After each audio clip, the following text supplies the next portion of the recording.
Bonjour, bonjour, bienvenue sur Venez Raisonnant. Nous sommes très heureux d'être avec vous dans dans cette étude Désapprendre pour réapprendre sur le royaume des cieux. L'importance, c'est quoi le royaume des cieux? Pourquoi le royaume des cieux? À quel moment le royaume des cieux vient? Et je pense que c'est un sujet que beaucoup d'entre nous négligeons. Hein. On oublie que c'est une partie très importante de l'évangile. Et pourquoi Jésus a tant insisté sur le royaume des cieux? Quand va-t-il venir, le royaume des cieux? Avant d'aller dans notre sujet, je tiens d'abord à remercier tous les courriels que nous avons reçus des personnes qui ont regardé la vidéo sur l'affaire Marcelo. Et nous répétons encore que l'objectif, nous ne connaissons pas les tenants aboutissants d'une histoire. Je ne veux pas me mêler d'une histoire que je ne connais pas les détails. Chacun donne sa version. Et même si c'était le cas, je suis chrétien, je suis disciple de Christ, je suis supposé, quand je vois quelqu'un qui est livré, quoi que ce soit, je dois avoir une posture comme celle du Christ et non comme celle du monde ou des juges d'Internet. Voilà un peu ce que je dis.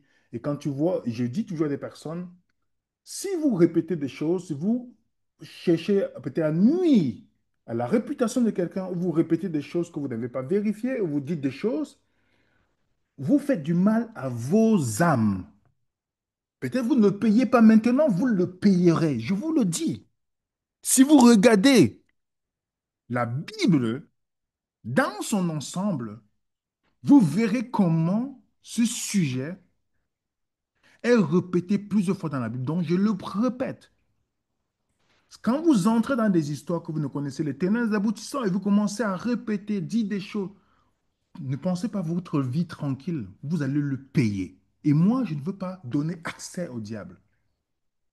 Donc, je ne veux pas être de ces youtubeurs, prédicateurs intronisés qui sont en train de passer. Donc, leur chaîne YouTube, c'est seulement pour parler de la vie des gens. Nous, ici, nous critiquons les enseignements parce que c'est ça qui est important. Je ne suis pas d'accord avec les enseignements de Marcelo et je ne vais jamais suggérer quelqu'un en disant suivez, mais si vous voulez détruire quelqu'un, je ne peux pas faire partie jamais dans ma vie. Je ne participerai ni de près ni de loin pour la destruction de la réputation de quelqu'un. Faites le travail de votre père qui est le diable. Moi, je ne le fais pas. Je sais que je suis sauvé par la grâce de Dieu uniquement et je ne suis pas mieux que quiconque. Si vous êtes mieux, faites-le et faites les juges à la place de Dieu. Même si c'était à moi qui l'avais fait personnellement, je ne me vengerai pas sur Internet contre Marcelo. Jamais. Je ne me vengerai pas parce que Dieu a dit à moi la vengeance. Si vous croyez réellement, vous êtes vraiment des vrais disciples de Jésus, alors laissez Dieu faire sa justice et venger. Même quand si quelqu'un me fait du tort, je ne viendrai pas sur Internet ou me venger. Je ne ferai pas ça. Je laisserai Dieu faire sa justice. Et si vous prenez la place de Dieu, comme Joseph dit, suis dans le Genèse 50, suis-je à la place de Dieu pour se venger? Moi, je ne veux pas me placer à la place de Dieu. Je ne veux pas me placer. Parfois, Paul, qui a participé au crime d'Étienne, est devenu l'un des grands missionnaires après Jésus-Christ. Donc, je ne peux pas connaître le futur, ni quoi que ce soit, alors je ne peux pas endosser cela. Si vous voulez dire raconter, comme je vois les gens dans le groupe Telegram ou tout ça, ils sont en train de raconter, je vous le dis, allez raconter ça ailleurs. La vie des gens ne nous intéresse pas. Apporter leur théologie, on va déconstruire ensemble par la grâce de Dieu s'il y a possibilité, mais leur vie, ça ne nous intéresse pas. Alors, je vous remercie pour votre collaboration afin que ce type d'histoire, il y a tellement de choses à étudier dans la Bible que je ne suis pas là pour connaître la vie des gens. La vie du Christ, je ne la connais même pas encore totalement, pour vous dire. Donc, voilà. Aujourd'hui, nous allons parler du royaume des cieux. Le royaume des cieux. À quel moment le royaume des cieux est venu? Je vais aller avec vous dans d'abord d'une histoire que vous connaissez. On a traité ce sujet, Daniel chapitre 2, l'histoire de la statue de Nebuchadnezzar, parce que je vais prendre certains éléments qui sont très importants là-bas, les amis. Vous allez comprendre à quel moment le royaume des cieux vient et où il est où le royaume des cieux. Donc, dans la statue de Daniel, vous connaissez le rêve de Daniel chapitre 2, Nebuchadnezzar a un rêve à 4 heures du matin. Il s'est réveillé à tremper de sueur, secoué. Voilà, il exige que les magiciens, les sorciers soient amenés au palais afin qu'il l'aide à comprendre le rêve. Il leur fit comprendre, tu vois, il leur fait une demande inhabituelle. Les magiciens ne pouvaient pas, voilà. Vous connaissez l'histoire, Daniel chapitre 2, je ne vais pas entrer dans les détails. Dans le verset 20, euh, on peut lire, personne sur la terre ne peut faire ce que le roi demande. Parce que imaginez, vous rêvez et vous dites à quelqu'un de vous dire le rêve dont vous ne vous rappelez pas et de vous donner l'explication. Et les magiciens ne pouvaient pas. Ils disent, aucun, personne ne peut faire. Aucun roi, aussi grand et puissant soit-il, n'a jamais demandé une telle chose. Le roi était furieux, il a ordonné qu'on exécute tous les magiciens de Babylone. Et heureusement qu'il y avait Daniel, l'un des captifs hébreux à Babylone, qui avait également suivi la formation et possédait une sagesse, une perspicacité, dont il avait une sagesse incroyable. Et par la grâce de Dieu, il put raconter avec précision au roi son rêve et son interprétation. Le roi Nebuchadnezzar avait rêvé d'une grande éblouissante statuette, la tête d'or, la poitrine d'argent, le ventre en cuisse, les jambes de fer, voilà, les pieds en partie fait agile. Alors le roi contemplait cette statue, une grosse pierre, détachée de nulle part, et vient écraser toutes ces choses-là. Et Daniel lui donne cela. Il dit, voilà le songe, nous te donnerons l'explication. Et Daniel lui raconte tout cela. Là, le résumé, parce que on va aller vite. Daniel lui dit, la tête d'or, c'est Babylone. Donc, à l'époque, Daniel était présent. Il était présent à Babylone. C'est la tête d'or. Et puis, il lui dit, va suivre l'argent. On sait que les Mèdes et les Perses qui ont suivi l'Empire romain, l'Empire babylonien, avec Cyrus, il y avait deux peuples qui sont unis. Les Mèdes et les Perses, ils ont vaincu Babylone. Ensuite, l'ange de bronze, on sait très bien que c'est l'Empire grec. OK? Ils sont venus, ils ont vaincu, la Grèce a vaincu les Mèdes et les Perses. Ensuite, nous avons Rome, qui est la jambe de fer. OK? On dit la monarchie de fer, Rome. Et pour terminer, ce qui nous intéresse, c'est cette partie. Cette partie qui est mélangée de fer et d'argile. OK? Pour ceux qui ont suivi notre vidéo, la vidéo est encore disponible où on a donné les détails sur cette vidéo dans Daniel 2 et Daniel chapitre 7 où on a parlé de la petite corne. On a vu ensemble que les 10 orteils, c'est les 10 cornes qu'on voit dans Daniel chapitre 7 qui sont les 10 rois, les 10 Césars de Rome. L'histoire nous confirme, parce qu'il y a les liens historiques, quand je mets souvent l'intelligence artificielle, ça ne veut pas dire que l'intelligence artificielle connaît. L'intelligence artificielle te donne seulement les sources historiques, donc pour voir les liens après. L'intelligence artificielle résume, mais résume à partir des sources historiques. Et nous savons que les 10 Césars qui ont régné avant la destruction de Jérusalem, voilà la liste. Vous pouvez vérifier ça dans l'histoire. Donc les 10 Césars, c'est pas les 10 orteils, c'est pas les 10 tribus, parce qu'il y avait plus de 40 tribus barbares, contrairement à l'interprétation adventiste qui est totalement erronée. Ici, c'est les 10 orteils, c'est les 10 rois, les 10 Césars. On a démontré cela. Avant la destruction de Jérusalem, il y avait 10 Césars. On a démontré ça dans Daniel. Donc, on revient encore dans notre statut. On sait que les 10 au niveau des orteils, on avait expliqué qu'il y avait 10, mais c'était mélangé d'argile et de fer. Que représentait l'argile? On avait expliqué dans la vidéo que l'argile a toujours représenté Israël, les Israélites. Ésaïe 64, verset 8, ok?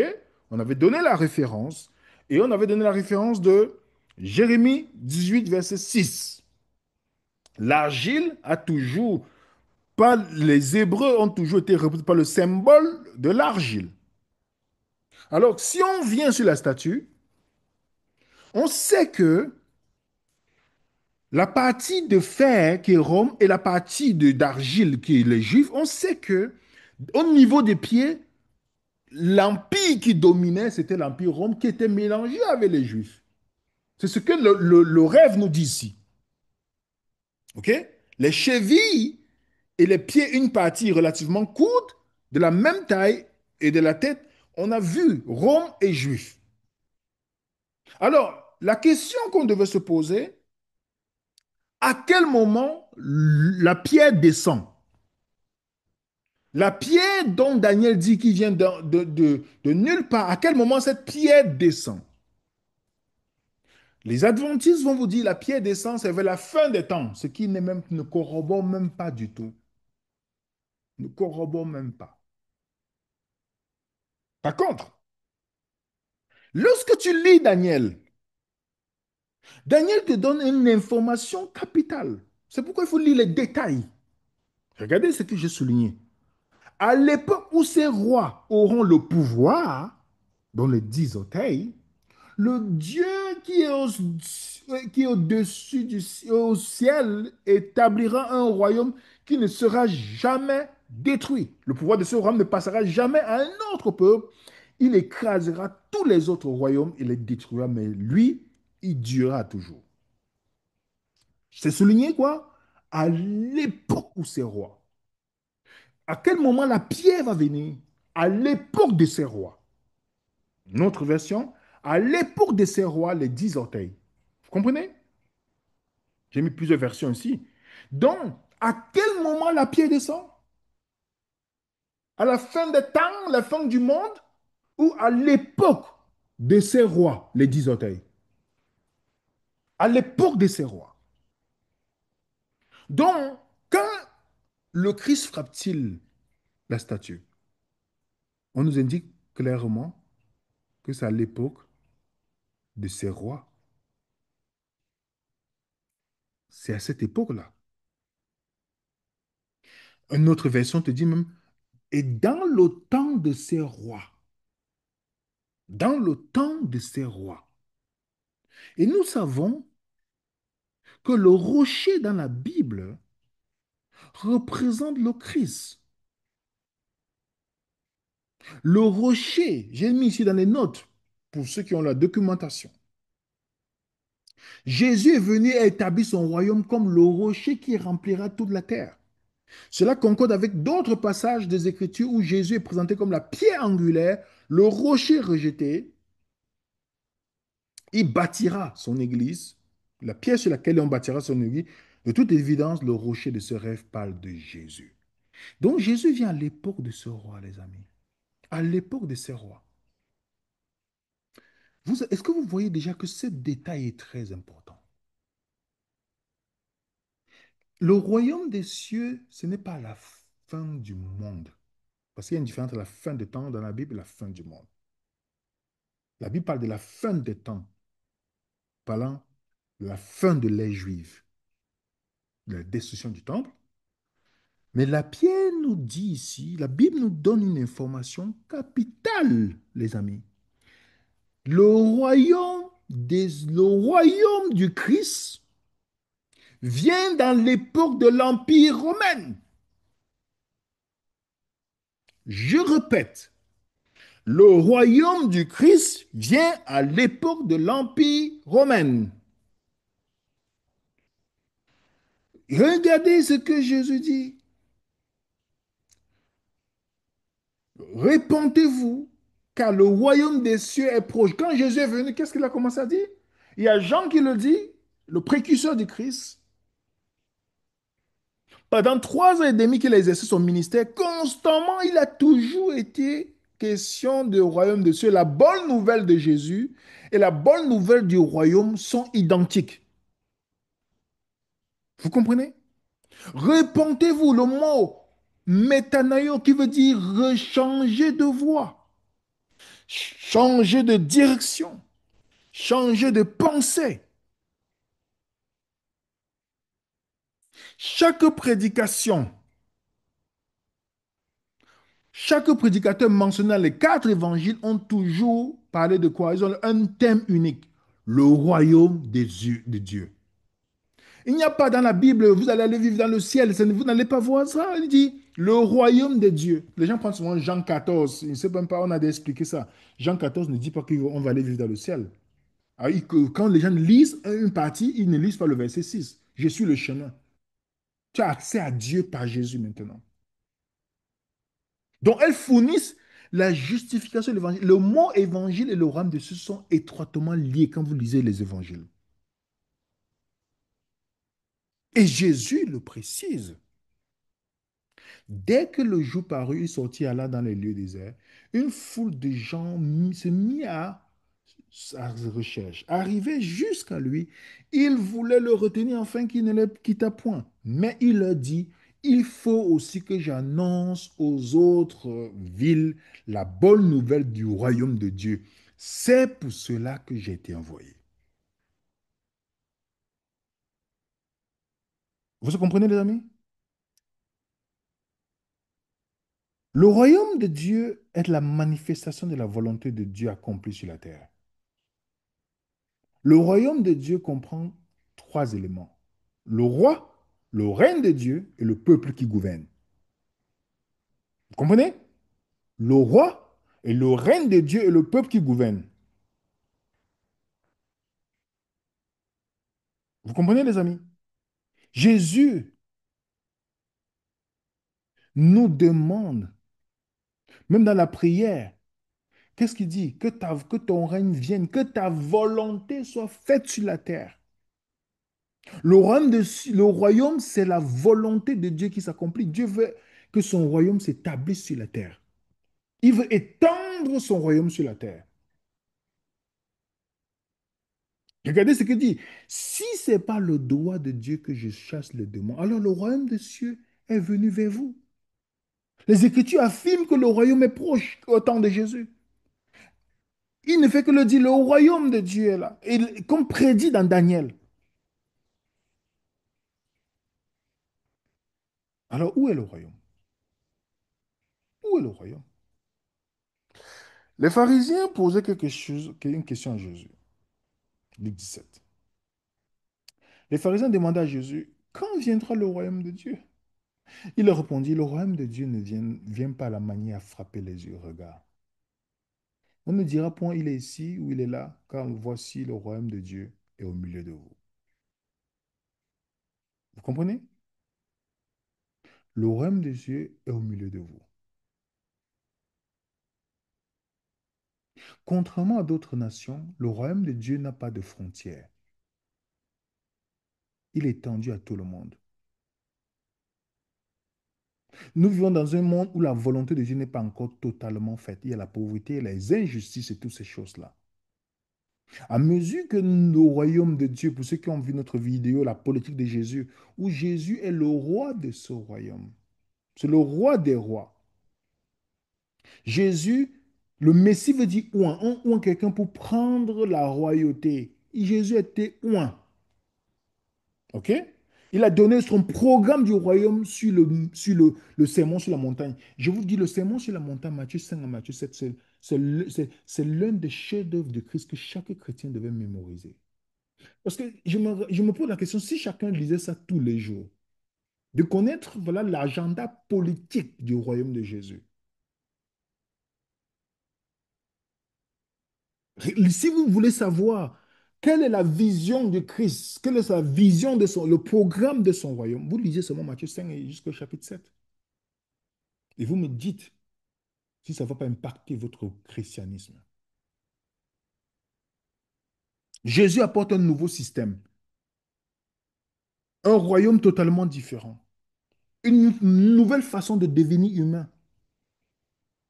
Jésus vient avec un royaume totalement différent. Jésus vient avec une puissance totalement différente, le Saint-Esprit. Dans le royaume de Jésus, le pouvoir de l'amour l'emporte sur l'amour du pouvoir. Les royaumes du monde, c'est l'amour du pouvoir. Le royaume du Christ, c'est le pouvoir de l'amour. Et qu'est-ce que vous et moi on représente? Les ambassadeurs.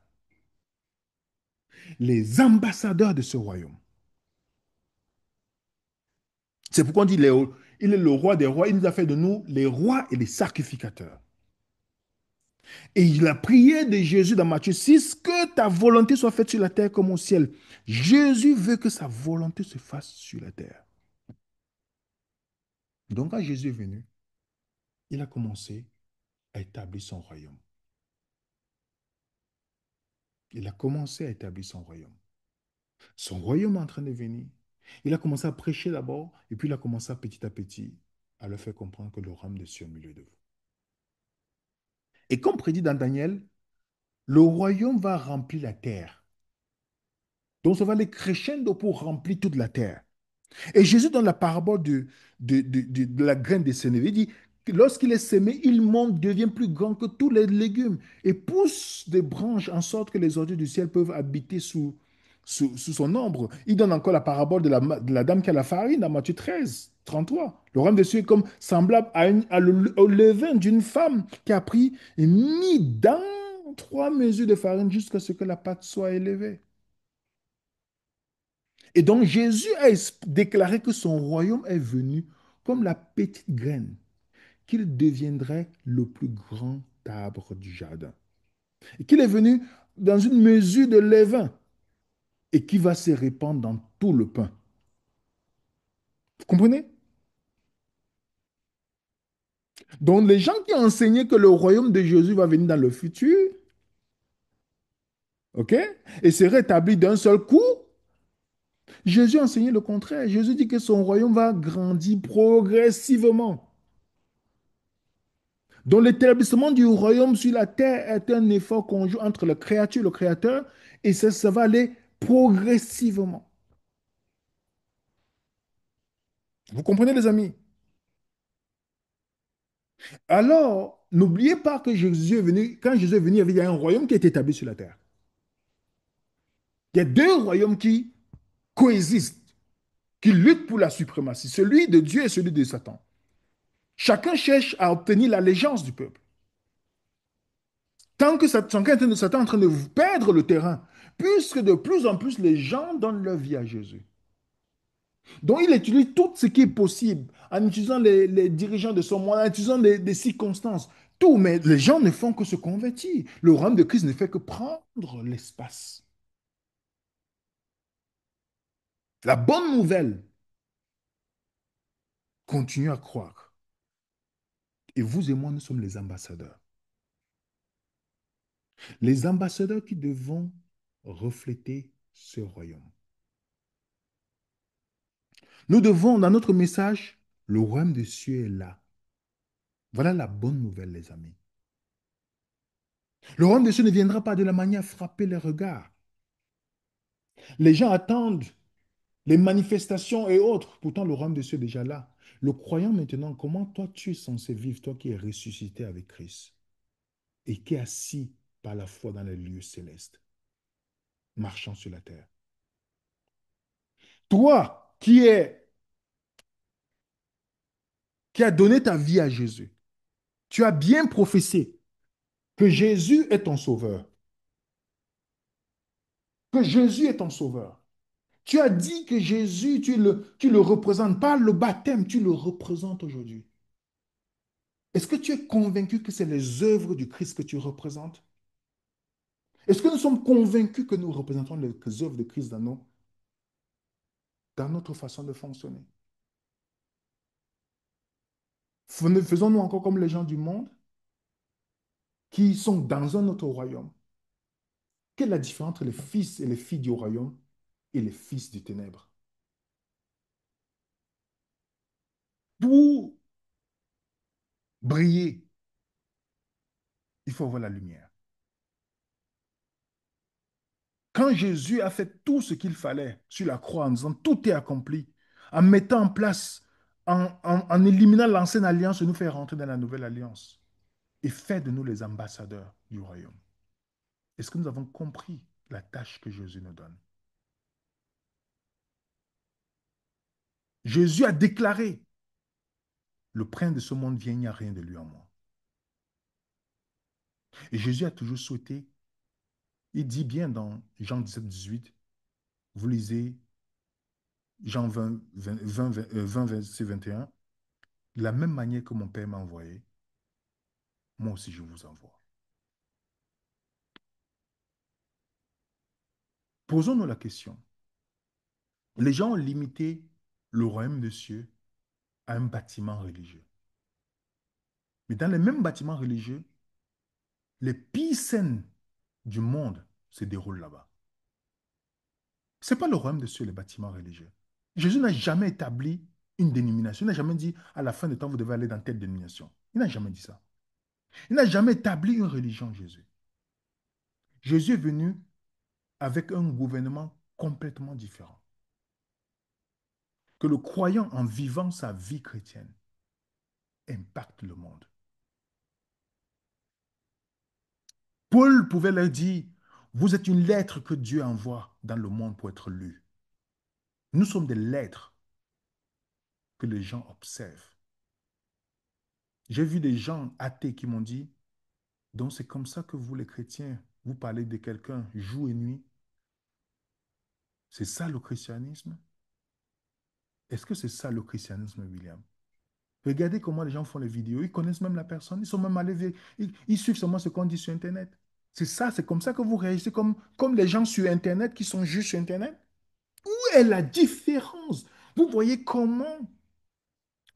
Pourquoi Paul dit à cause de vous, le nom de Dieu est blasphémé parmi les païens? Nous sommes censés prêcher et étendre le royaume de Dieu. Annoncer la bonne nouvelle, que les gens puissent connaître l'amour de Dieu qui est accusé. Mais nous faisons le travail du diable dans nos propos, dans toutes sortes de choses. Et on va se dire, oui, je suis roi, je suis la reine du ciel, je suis une princesse de Dieu, je suis un roi. Vous n'êtes rien du tout, vous êtes les princes du diable. Si c'est ça l'œuvre que nous faisons, nous sommes les représentants du diable et non de Dieu. Au nom de Dieu, les amis, faisons attention d'avoir le manteau du christianisme et que finalement, on jette l'opprobre sur la cause de Dieu. Combien d'entre nous avons-nous jeté l'opprobre? C'est pourquoi Jésus dit bien, malheur par qui le scandale passera. Malheur par qui? Mes frères et sœurs, ne rentrons pas dans le jeu du monde. On a un message. On a la vie de Jésus à connaître, à présenter au monde la bonne nouvelle qui est Jésus. Le royaume des cieux est là, le royaume de Dieu doit grandir. Et vous et moi, nous sommes les ambassadeurs. On est censé être des ambassadeurs pour que ce royaume grandisse. Ne perdez pas le temps sur les chaînes YouTube où les gens passent le temps à créer les vidéos scandales pour attirer le nombre de vues. Vous vous nourrissez avec les choses mortes et ça va avoir de l'impact dans votre vie chrétienne. Nous sommes transformés selon l'objet que nous contemplons. Je répète, nous sommes transformés selon l'objet que nous contemplons. Et ce que nous écoutons aussi, ça, qu'est-ce que ça fait? C'est comme une sémence dans notre vie. Quand on sème quelque chose, c'est pour que ça donne des fruits. Donc faisons attention, les amis, de ce que nous regardons, de ce que nous écoutons. Parce que toutes ces choses ont de l'impact dans notre vie. Juste une parole peut changer ta vision de quelqu'un. Juste une parole, ça veut dire qu'on m'appelle pour me dire quelque chose sur telle personne. Si je ne suis pas quelqu'un, si déjà, pourquoi je permets? Si je ne peux pas me mettre à je permets que cela ne m'affecte pas. Ça va, même ma façon de regarder la personne, ce sera difficile. Alors faisons attention. Laissons ceux qui prétendent chrétiens faire ce travail. Comme je vous ai dit, ils payeront sur cette terre. Je vous le dis. Ils seront surpris que Jésus, ils ne seront pas avec Jésus le moment opportun. Ils seront surpris. Tout simplement parce qu'ils ont donné un accès au diable dans leur vie. En tant que citoyens d'un pays que nous représentons, citoyens, imaginez alors être citoyen du royaume des cieux, étant ambassadeur ici. Quelle œuvre devant nous? Qu'est-ce qu'on doit voir? Matthieu chapitre 5, Jésus l'a donné dans son programme. Que votre lumière luise devant les hommes, afin qu'ils voient les bonnes œuvres et qu'ils glorifient votre Père. Que Dieu nous aide à être des lumières dans les ténèbres. Le chrétien est un être anormal. Donc, ce qui les gens Et lèveront point. Oh oui, c'est normal d'en parler parce qu'il a fait ceci. Oh, c'est normal parce il a tué sa femme. C'est normal. Vous savez, la seule chose que je peux vous dire, ça c'est le monde. Mais un citoyen du royaume des cieux ne fonctionne pas comme ça. Laissez les mondains ou ceux qui se considèrent chrétiens, que le manteau du christianisme, mais qui sont plutôt les agents de l'ennemi, faire cela. Mais vous, enfants du royaume, que Dieu nous aide à produire plutôt le fruit digne du royaume et que Dieu soit glorifié. Le royaume des cieux, il est là. Nous devons vivre ce royaume et nous devons le prêcher. Il est déjà là. Il prend au fur et à mesure par la bonne nouvelle, par l'action de tout un chacun, par notre influence auprès de nos collègues, de nos amis. Et vous voyez parfois les gens sont en colère de leurs collègues. Ils sont en colère de leurs amis. Ils ont toujours des problèmes. À un moment donné, vous devez vous poser la question si vous êtes chrétien. Comment je suis censé réagir? Comment je suis censé réagir? Si Dieu réagissait de la même manière que je réagis vis-à-vis des personnes, est-ce que les gens seront vivants encore? Si Dieu vous traitait de la même manière que vous traitez les autres personnes, est-ce que vous serez vivant? Posez-vous la question. C'est pourquoi j'aime beaucoup dans le programme politique de Jésus, Matthieu 7,12. Tout ce que vous faites aux autres, tout ce que vous souhaitez qu'on fasse pour vous, faites-le aussi pour les autres. Il le précise. En tout cas, mon message d'aujourd'hui, c'est que le royaume des cieux est déjà venu. Ce n'est pas dans le futur, c'est déjà là. Et si tu es baptisé, tu as donné ta vie à Jésus, tu es ambassadeur de ce royaume. Alors, posons-nous la question chaque jour. Reflétons-nous ce royaume. Que la paix du Seigneur soit avec vous. Et à très bientôt sur Linéaire Raisonnant.